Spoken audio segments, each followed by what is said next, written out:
yuko mmoja akiitwa Abul Qasim al-Khui. Abul Qasim al-Khui katika kitabu chake Al-Bayan fi tafsir al-Quran, kitabu mjallad mmoja, kumbuka niko nacho kitabu, anadai kama wanavyodai wengine, isipokuwa yeye anaeleza kwamba kwa ijma'i na maafikiano ya wanawachuoni wa Shia Ithna Sharia, wanadai ya kwamba Ali bin Abi Talib alikuwa na msahafu wake tofauti na huu msahafu tulionao sisi. Suala la kwamba masahaba waliandika katika makaratasi, katika magome, katika mahali fulani, alafu Qur'ani ikakusanywa na kadha, ni jambo lipo, msahafu wa fulani, msahafu wa fulani. Lakini baada ya kufariki Mtume sallallahu alaihi wasallam na katika ukhalifa wa Abu Bakar as-Siddiq, baada ya vita vile vya al-Murtaddin, kuwapiga vita wale walioritadi, watu walipotoka al-Yamama, ikapita karari ya kukusanywa Qur'ani yote mahali pamoja, wakafuatwa wale mahufadhi wote waliokuwepo katika maswahaba, fulani amehifadhi, fulani amehifadhi, fulani, wanafuatwa wale, na wale ambao hawakuhifadhi Qur'ani yote bali wana sehemu katika Qur'an. Kwa hiyo zile ayati zilizokuja kwa tawatur kwamba huyu kasema hivyo hivyo, huyu kasema hivyo hivyo, sura hii kasema hivyo hivyo, zikakusanywa zile zote katika mahali pamoja kwa inaya ya Allah subhanahu wa ta'ala na ahadi yake. Qur'ani yote ikakusanywa mahali pamoja, kwa sababu Allah subhanahu wa ta'ala ameahidi, inna nahnu nazzalna dhikra wa inna lahu lahafidhun, hakika sisi ndio tuliteremsha dhikri, yani Qur'an, na hakika sisi ndio wenye kuilinda. Kwa hiyo Qur'ani ikahifadhiwa, ikakusanywa vizuri kabisa. Na Qur'ani ilikuja kwa baadhi ya visomo, yani lugha na matamshi tofauti tofauti. Kuna baadhi ya maneno watu wa Hijazi wasema hivi na wengine wasema, lakini aya ndio zile zile, aya ndio zile zile, na mara nyingine hapa pasomwa hivi, hapa pasomwa hivi, kwa mujibu wa zile lugha za watu wa Arabu pale, ala 7 ahruf, sio qiraat. Sikusudi hii qiraat ambayo iko sasa, ala 7 ahruf ni zile lugha za watu wa miji ile wa Arabu, min samimi al-arab. Kuna baadhi ya maneno yalikuwa hawa watamka hivi na hawa watamka hivi, jambo la kawaida kutokana na upana na utajiri wa lugha ya Kiarabu.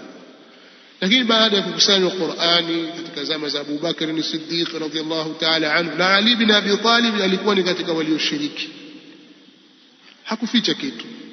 Imekuja wakati wa Uthman radhiyallahu ta'ala anhu, ule mpishano wa visomo na watu walivyotawanyika katika miji, ikawa unawatatiza wale wengine ambao si katika Waarabu khullas, kaleta tofauti kidogo. Akija huyu atasoma hivi, asemu hivi atasoma vile. Uthman radhiyallahu ta'ala anhu, Allah akampa tawfiki, akakusanya zile nyaraka zote za misahafu za visomo vile na tofauti za lugha zote, akaagiza zikusanywe, na Ali akiwa katika hao washiriki wake. Ikakusanywa Qur'ani kwa lugha moja tu ya Quraysh, ambayo ndio hii tulionayo leo. Ikaandikwa Qur'ani, ikakusanywa kwa uzuri kabisa. Na ndio maana ukisoma katika tarajum za aima hawa maqurra wa Qur'an, kama kina Ibn Kathir, kama kina Nafi', kina Ibn Amir, kina Asim, kina Al-Kisai, kina Hamza na wengineo katika maqurra, utakuta sanadi zao zafika ima kwa Ubay bin Ka'b au kwa Ali bin Abi Talib au kwa Uthman na mfano wa hao. Walaki Qur'ani imenukuliwa kwa sanad, na visomo vyote hivi vimenukuliwa kwa sanad. Hakuna kwamba kisomo cha Ali kimeachwa, la. Mfano sisi tunasoma katika pande zetu hizi, watu wanasoma qiraa cha Asim bin Abi Najud kutoka kwa Hafs, yani Hafs anapokea kutoka kwa Asim kwa sanadi yake mpaka kwa Ali bin Abi Talib. Sasa hakuna utofauti, lakini baadaye sasa kutokana na njama fulani na kampeni za kipuuzi, wanakuja Ar-Rafidha wanadai kwamba wakati masahaba walipokuwa wakiandika wakikusanya Qur'ani, Ali bin Abi Talib alikataa, na ule msaafu wake akabaki nao yeye mwenyewe, kwa sababu alipofariki Mtume sallallahu alaihi wasallam akawapelekea Abu Bakari na Umar kwamba jamani, hii ndio Qur'ani mimi niliyokusanya kutoka kwa Mtume sallallahu alaihi wasallam. Umar akaitazama akaona ndani yake kuna majina ya baadhi ya Makuraishi wametajwa, na umetajwa ukhalifa wazi kwamba ni wa Ali. Akamwambia tunaja na Qur'ani yako, nenda nayo, ondoka nayo, sitaki Qur'ani yako. Haya wanayozungumza na baadhi ya vitabu vyake tuko navyo kama al-Anwar Ni'matullah al-Jazairi katika al-Anwar an-Nu'maniyya ameyataja haya wazi kabisa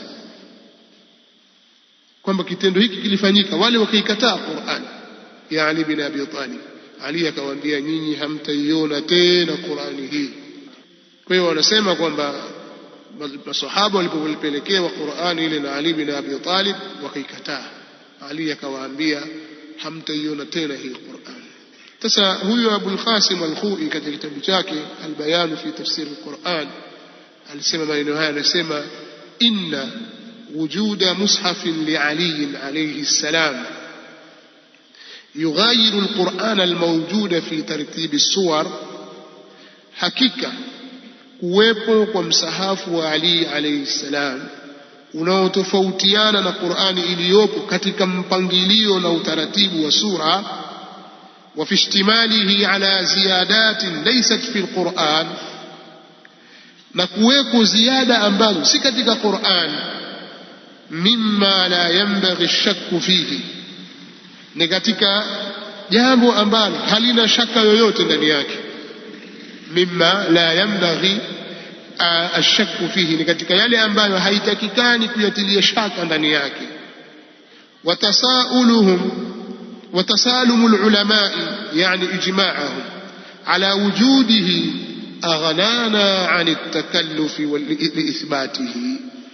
Anasema na kukubaliwa na maulama wengi wa Shia juu ya kuwepo kwa msahafu huo ni jambo ambalo limetutosha na hakuna haja ya kujikalifisha katika kuthibitisha hilo. Yani tuanze kuleta dalili, haina haja, ni jambo ambalo limeshakubalika, lipo kwamba kuna Qur'ani na mushafu ambao umeandikwa na Ali bin Abi Talib na uko tofauti katika mpangilio wa sura na mpangilio na ziada ambazo hazimu katika Qur'an. Hili ni jambo halina shaka kutokana na vile walivyowafikiana maulama wao. Hakuna haja ya kujikalifisha kutafuta dalili, hili jambo lipo. Akaeleza aliyoeleza mpaka mwisho katika ukurasa wa 223.